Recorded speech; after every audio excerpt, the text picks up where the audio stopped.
What's good? We back. Dallas Mavericks, we back. Yeah, we here. I have a drink to that. Everything good be blue. I don't know what it is. Mavericks, Bud Light. Let's get it. I took a little break because I'm like, dang, only two people be watching me, even if that. So I took a little break, you know what I mean? Because I'm gonna go full force next season with the sports, you know what I mean? So this is just my little start, my little, how I started off until I get everything right how I want it to be.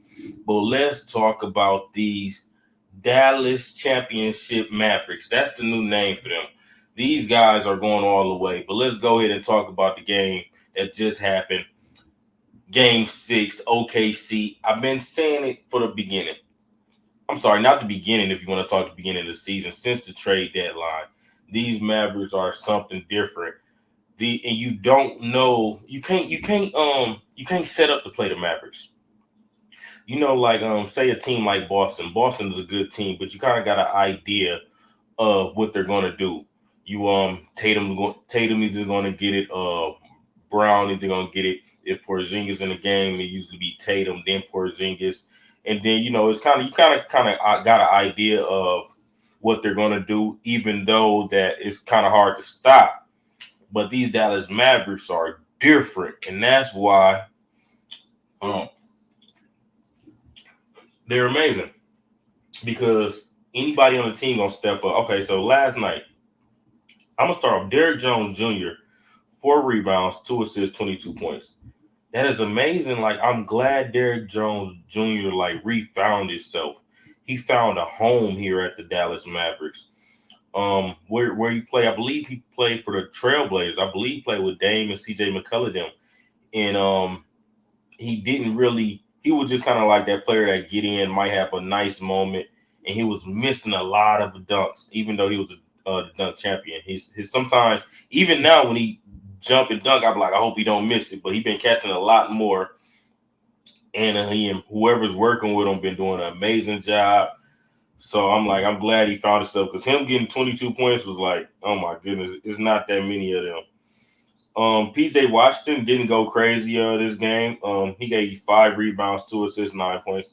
That's fine. That's fine. It's like because PJ Washington, hey, he deserved a night off almost. Not a night off, but he didn't. I wouldn't say he carried the Mavs, but he stepped in very big because when you got a threat like Luka and Kyrie on the floor, they need a lot of attention. And so if you are a role player, and all you got to do is just lace up your shoes and become ready to play.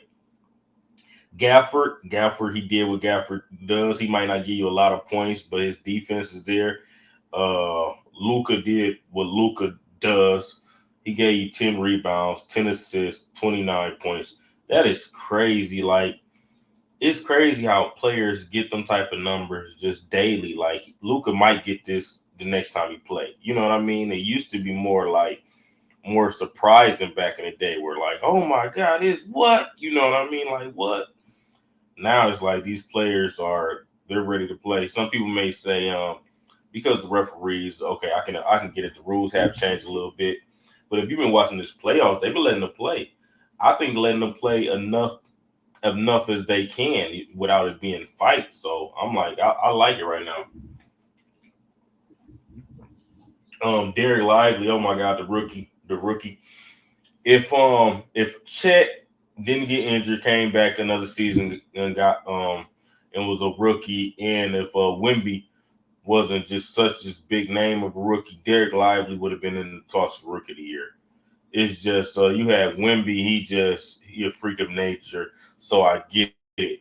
But Derek Lively, I'm glad the Dallas Mavericks actually letting him get time to play. He actually been in rotation. He's part of the team, you know what I mean? And that's pretty big or whatever for him moving forward into his future. They're giving him time to develop. Sometimes you get rookies that don't get that much time and it take them a little longer to develop. But Derek Ivy actually being able to get out there, just like Miami, they rookie Triple J, Hakeem Jr. He in rotation. He was in rotation there and doing real good. You could tell he's going to be a real good player. You got George for Utah. He's good. I'm liking that these teams are letting these rookies get some minutes because when you that rookie on the bench, and you good. Sometimes we don't know until a team is up by like 40 and you have a couple good moments. But okay, the Thunder, uh, Jay Williams, one of the Williams, he did pretty good. Also, again, he always do good. I like Williams. He gave him 9 rebounds, 8 assists, and 22 points. Dort kept getting in foul trouble. Dort is a good key. I like Dort for OKC. It just they made sure they got him in foul trouble. But I will say something about Dort. When you get that foul and they keep him in the game, he's still coming at you hard. He's not about to be like, oh, I got this foul. No, I think he used all his fouls last night. He gonna make sure he uses every foul that he get. He gonna make sure he playing hard defense. Chet, he gave you 21 points. For him only to get 3 rebounds, that is crazy. What he's like 7 foot something? Yeah, 3 rebounds. That's almost like a. I'm gonna do a segment when I get all the way right. I'm gonna do a segment for a parlay killer, like who's going to be the parlay killer for the day. Because I know whoever could check. Sometimes you put him for some rebounds, at least 6 rebounds. He gave you 3. I know he messed up a lot of people parlays because that's how the heck you that tall and you can't get 5 rebounds on accident, like 1 assist. Okay, I don't know. He gave you 21 points or whatever, so okay, that's cool. And you can put in say he's a rookie, so we can't put that much pressure on him. Even though the reason why we put that much pressure on him because he is playing at a high level, so I understand that. Shea Gills Alexander, he played 43 minutes. They needed him all them 43 minutes for sure. 36 points, 8 assists. That's nice. That's normal for Shea. Shea give you that all the time. They did need another threat. They need another threat. This team is good. I don't know if they need a big. You know what will really be dope? It'd really be dope if they could like steal Brandon Ingram from New Orleans and play for the Thunder. Oh my goodness, that would be crazy. Brandon Ingram wouldn't even have to be super crazy. Like it'd be nice if he can, because it'd be nice right there. I think I'd like to see that. So anyway, I'll talk about this Dallas Mavericks. At the halftime, it was 64-48. OKC was up. And while I'm watching the game, I said, let me go check FanDuel because I'm about to bet this. I'm about to bet that Dallas come back. Because I knew they was coming back. Come on. We know it when you just know it sometimes, you know what I mean? And so I said, seen the odds. I said, all right, bet. So and then what it was like the third quarter, 8 minutes left, OKC 77, Dallas 60. I said, ooh, I'm glad I put that bet in because I know the odds didn't change. And anyway, the final it was 116-117 Dallas Mavericks. Kyrie is 14-0 in closeout games. If Kyrie, like you have to be careful with Kyrie because Kyrie, if he had 9 points, 10 points or whatever, in that fourth quarter, he could have been missing all game in that fourth quarter, and you need him. Yeah, you better try to check up on that man. It ain't even a try to check up, man. I wish I could interview some players because I know it gotta be hard, like just keeping up. Because one, he's still quick. I see he move around because I'm kind of like Stephen Curry. We just running around the circles all the time. Sometimes Kyrie get that ball, he just turn up player, and then if you do keep up with him, we got the handling to get you off of him. So, whoo, man, I'm glad Kyrie that height because if he was something taller, it'd be something crazy, even more crazy. But and I feel like people talking about the Dallas Mavericks now because they have to talk about the Dallas Mavericks because they're in the conference finals again. Like, even when the Dallas Mavericks was doing good, people were still shying away from still talking about all them other markets. And but now they have no choice but to talk about the Dallas Mavericks. So that's why I'm like, yeah, make sure you talk about them now. Make sure you talk about them. And still in people's heads, they don't even think the Dallas Mavericks winning this championship. They are still on, who they still on. Actually, well, we'll find out about who they really going with after this tonight. Because you got game 7, Denver versus Timberwolves tonight.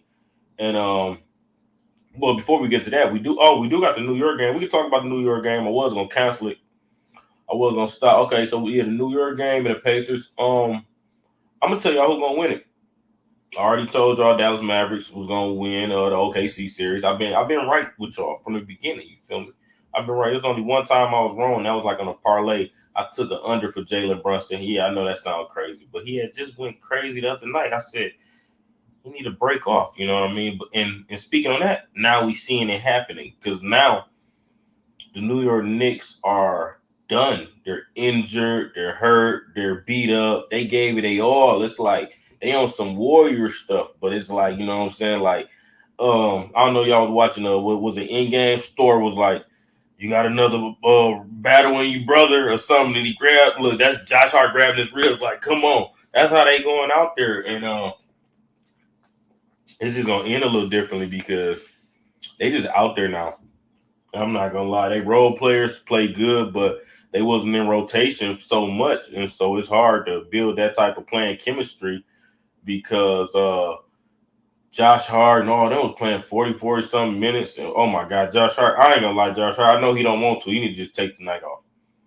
But I know they're gonna give it they all. And tonight Pacers is gonna beat them because New York have one good quarter in them. Not a good game because it's the last hit. Am I sweating a little bit? Oh no, that's just that good skin glow. All right, so the New York Knicks have one good quarter in them. That's it. Not a one good game or nothing. I don't know when it's gonna come up, but the starters for the New York have one good quarter, and I believe they're gonna do it in the first quarter. The first quarter, and then after that, boy, it's about to go downhill, and the Pacers are gonna win and take that lead. That's cool because that's cool for the Pacers because they was looking real rocky and everything, but it's just a minute because New York is a better team. If you could get them a sensible bean or whatever and be full strength, yeah, New York would beat the Pacers, but not tonight. Um, they get a lot of help from their bench. The Pacers get a lot of help from their bench, which they kept switching up.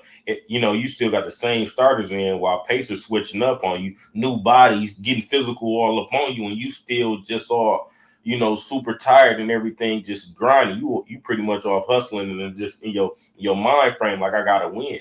While these players they throwing everybody at you, and this is going to get bad. It's going to after the half. Oh my goodness, it's going to get ugly. It's going to get sad.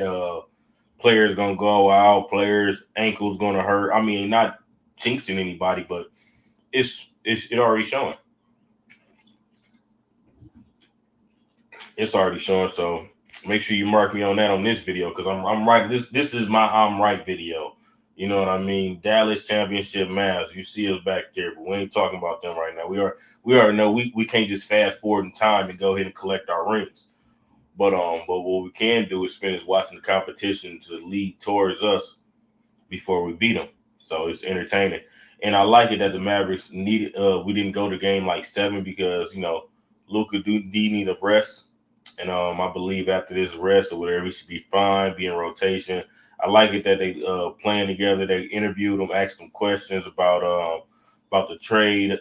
And when Kyrie got there, they gave him a D trade. When PJ Washington, they got a D trade. Well, I'm glad none of them is teachers. You know what I mean? Because yeah, we clearly see if they made it to the conference finals. I think I hope they didn't write that grade in a pen because they should have used a pencil because they need to erase it. They talked more about them not working good together. I know I'm jumping off subject. I be doing that, but see, when I'm rolling, I'm rolling. Let's roll. Whatever. Oh, did I hope the mic recording right because I ain't recording is over. It's gonna be. It is what it is. But all right. So it was more people just talking about how bad they wasn't working together and all that. I remember Luke and Kyrie had one good game. Then you saw the fake fans like, oh yeah, they doing good. I told you. And then when they stopped working together, I mean not stopped working together, when they stopped doing as good and started losing games and didn't, make it to this level they is right now, then you have people saying this. No, it's like you either with it or you're not. You know what I mean? Till to this day, I still feel the energy. They don't want to give Dallas Mavericks the real props, but they have to speak on them. So anyway, but all right. So tonight, we got the Denver versus Timberwolves. This is tricky. This is real tricky because I know Ant-Man probably had dreams already talking about I can't wait to play. And Joker just got destroyed last game. Um, man, it depends on a lot with that game. I can't just tell y'all. I can tell you Pacers gonna win tonight 100%. Dallas Mavericks amazing. I knew that was gonna be OKC, but I knew it was gonna be a good game. Oh, I actually had it right. I had them winning too. Oh, actually, matter of fact, check the videos. Was it my first video, second video, third video? I don't know. When I start doing the Mavericks background, I said OKC will win 2 games out of that series. I told y'all exactly the games they will win. But all right, so this is tricky. I'm leaning toward Denver. I'm leaning toward dinner because I said dinner. I did just cook. But so I'm leaning toward Denver because well, I'm not gonna lean towards. I'm gonna tell you I'm going with Denver. You could say championship experience and all that nature, but I believe Jamal Murray then had played so bad, Michael Porter Jr. then played so bad, and now this is the last game they can't do bad no more. We're gonna see a lot of them. And Joker was staring. He didn't sit down in the fourth quarter while they was down by a million. So yeah, I believe. Matter of fact, okay, it's still early. I'm gonna make sure I put this parlay in. I'll upload the parlay if I win. If y'all want to comment or whatever. If you see this comment, I'll show you the parlay. MMA over the weekend, I did good still. You know what I'm saying? I'll upload that too. I just been moving slow with this whole setup until I get my name out there a little bit more for sure. And all right, I'm gonna end it with that. How many minutes we doing? I don't know, whatever. So I'm gonna end it with that. But I will say we can talk about the Lakers getting a new coach. Man, and then they were speaking about JJ Redick. I don't believe JJ Redick is going to be the coach of the LA Lakers. It just okay. One, he got the podcast with LeBron, and then the coach for him. It's like you can't just. That's too much being around somebody, too much communicating with somebody. It's like you can't just be around somebody like that and coach you, and I'm doing a friendly podcast with you on some. Nah, that wouldn't even happen. That wouldn't work out. But I will say who is going to be a coach because I follow his podcast and his answers when he answered, he's careful how he answered because I know he can't tell us yet, but it's talks. Mark Jackson will be a coach. It's either different ways how you say. I don't know from what team or anything if it's going to be the Lakers. One, I wouldn't even want to do Lakers. I mean, if you do Lakers, that'd be dope. But the Lakers organization is just, I just don't feel it's loyal. I feel it's only loyal to that one superstar or whatever, and everything else after that you playing for them is a part-time job. All right, I'm gonna go ahead and let y'all go. 3:30. We got the next game. I might come back on here. Then later on the Denver game, I'll come in and come on here after that. All right, like, subscribe. I'm getting to it. Let me get going. I'd rather just chill, talk sports instead of working for the man. Nah. All right, I'm out, yup.